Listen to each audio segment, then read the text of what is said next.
Welcome to this week's blog post. This week we are going to be talking all about how wasted time is wasted money.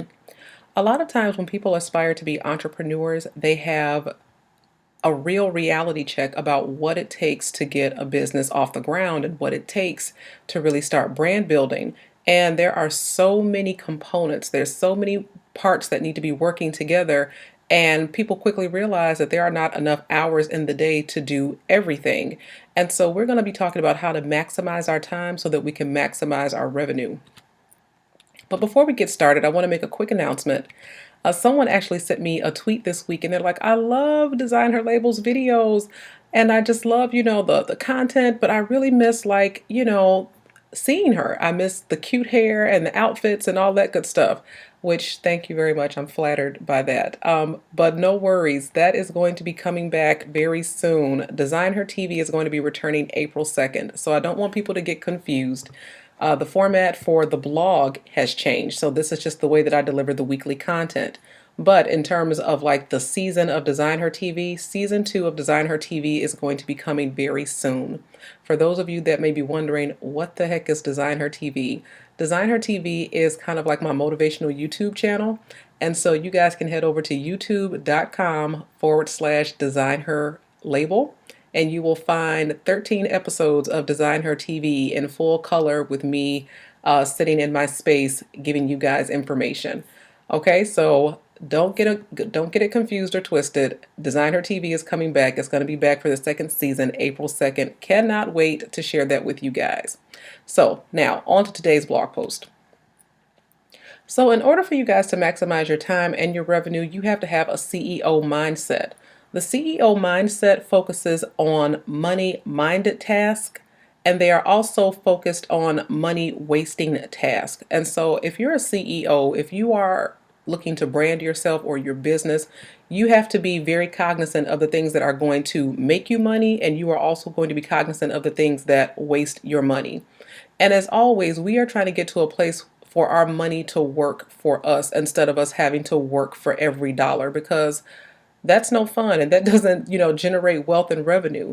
And so in an ideal situation, when you're starting out, you should be able to work your day job, or your career or wherever you are right now. And while you're there, you should have revenue streams that are working for you, where you're actually building wealth and revenue so that you don't have to be trading hours for dollars. And so that's always the CEO mindset. What are things that are going to make me money? What are the things that are wasting my time and money? And what are the ways that we can get our money to work for us? So let's look at money-minded tasks. Money-minded tasks, the things that are going to make you money, are sales and marketing. So this is your sales funnel. In other words, how are you going to lead people to the shopping cart? And marketing is all about how are people going to know that you exist? How are you going to show up in the world? Because you can't just pop on the scene like, hey, this is who I am. This is what I do. This is what I offer. Because people are going to be looking at you like, okay, good for you. Polite, golf course applause. You go, girl. Because they don't have any sort of rapport with you. You haven't built a relationship. You just bust out on the scene announcing that this is your gift and this is your genius. And, even though people might be supportive, it doesn't mean that they're reaching into their pocketbooks and actually paying. So we're going to be talking about what are the things that you can do to market yourself, to build that sort of rapport. Again, that goes to lead generation. When you're generating leads, these aren't people who are just, proud of what you do. These aren't people that are, supportive of what you do. These are people that are going to either reach into their own pockets and invest in what you have to offer, or these are people who can connect you to the people that are going to reach into their pocket and pay you and invest in you and in your services. So CEOs are focused on money-minded tasks, sales and marketing, lead generation, and product development. So think about it. If you want to offer a coaching program, if you want to offer a workshop, if you want to offer or host an event, that's the product development piece. This is the money maker. So how are you going to generate the ideas for the things that are going to build your revenue, and so that your money starts to work for you. So that those are the things that CEOs focus on: sales and marketing, lead generation, product development. How am I actually going to develop something? It can be an actual product, like something you actually use and purchase, or it can be an information product, meaning it's not a tangible in your hand product, but it may be a class, a workshop, a course, so that you need time to develop that. You need time to build that curriculum and work it through, and get the textbooks and start to build the infrastructure for how that course is going to be delivered. Those are CEO tasks, and those are the money minded tasks. Now, on the other hand, there's the money wasting task. And we've all been there.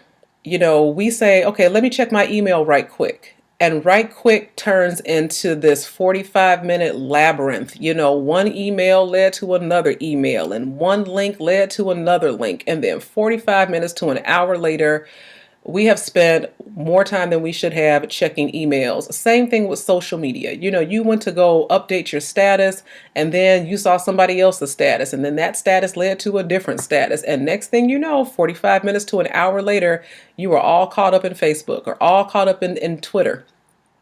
And the same thing with the blogging process. Now, I emphasize the blogging process because blogging is important. It is definitely important, but you would be surprised how many people outsource their blogs to other people.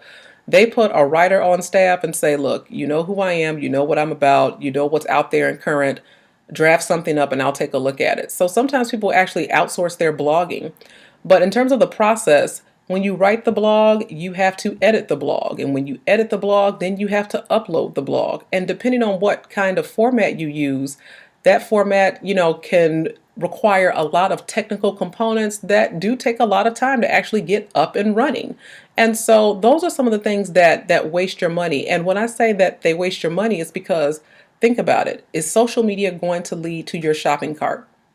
Is checking emails and scheduling things on your calendar going to lead to your shopping cart? Is the blogging process going to lead to your shopping cart? Not necessarily. Don't get me wrong, you can promote your offerings on social media, but when you're talking about checking posts and checking in and girl, did you see that?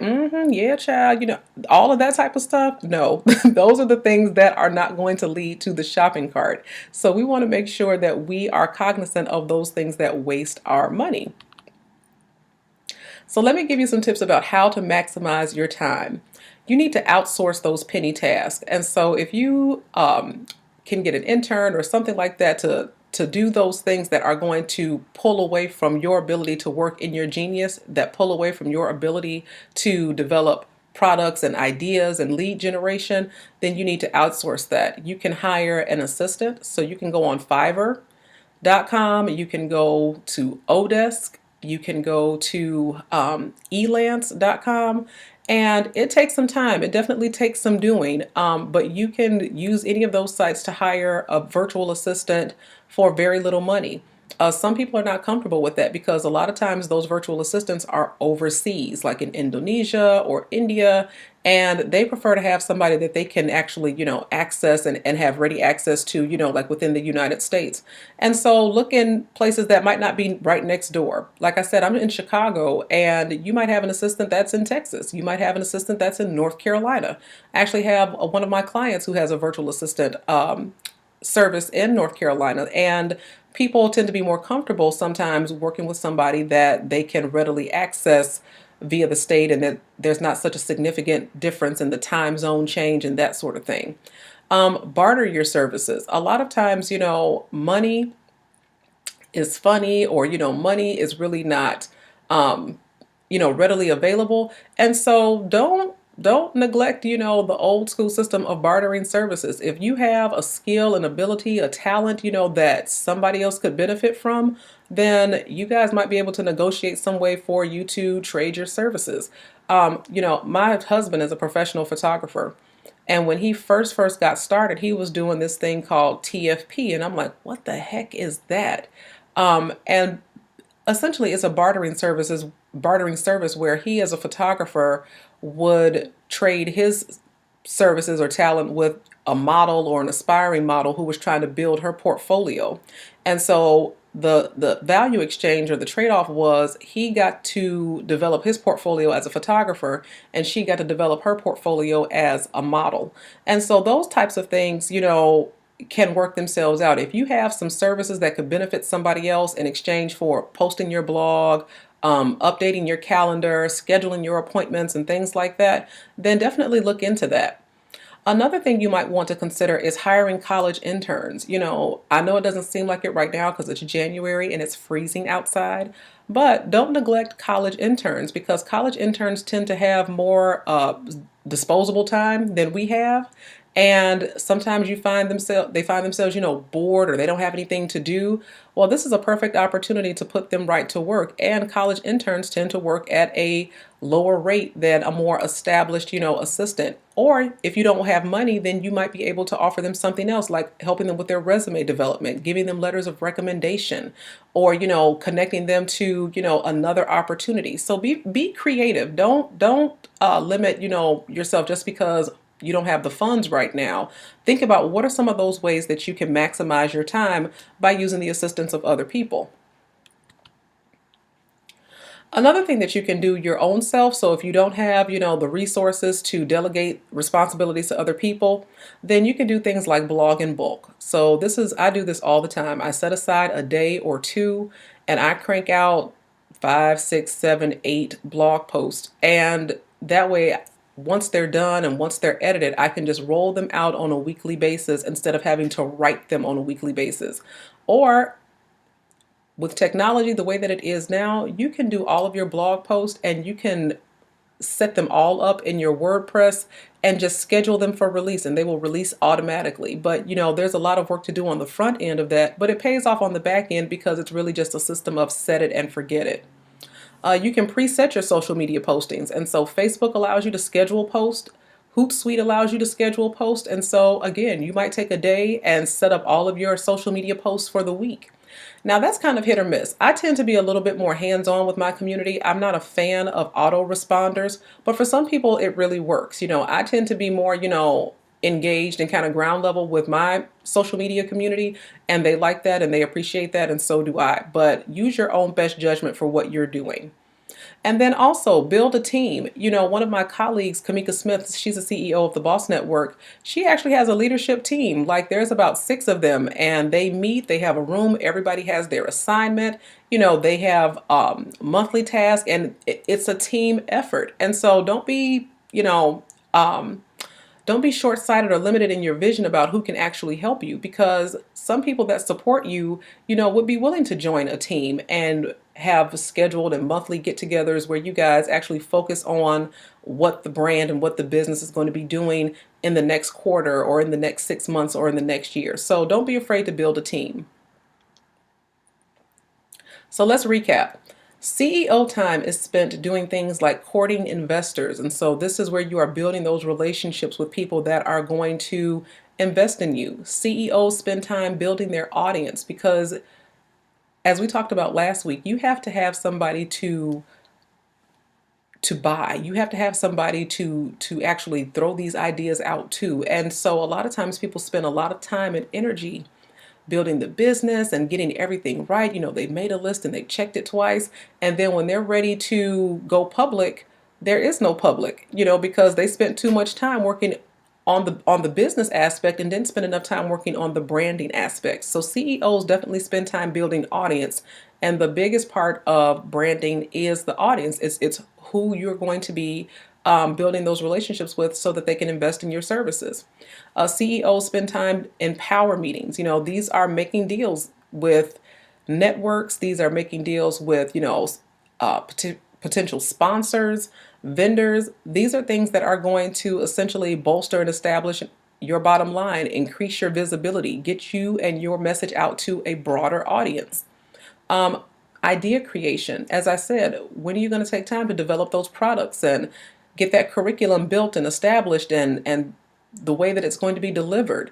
Professional development. This is something that often gets overlooked.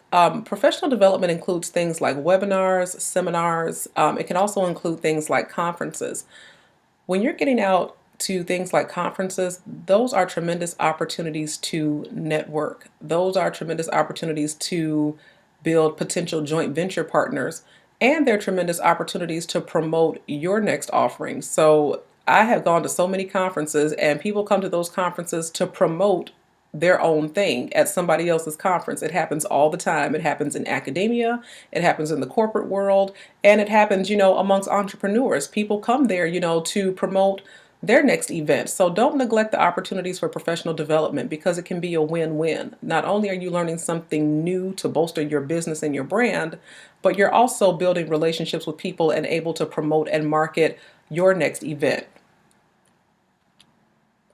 So that brings us to the end of our post. If you enjoyed this post, please do share it. Encourage your peeps to subscribe. Always, they can go to designherlabel.com and become a subscriber. And you guys can follow me on Facebook.com/designherlabel, Twitter.com/designherlabel, also on Instagram. And so these are ways to kind of connect. I offer different things on different platforms. So the things that are on Facebook are not necessarily going to be on Twitter. And the same thing with Instagram. I really do try to use the platforms differently so that it's not redundant. And so if you are not following me on these other platforms, by all means, please do so. And I will see you guys next time.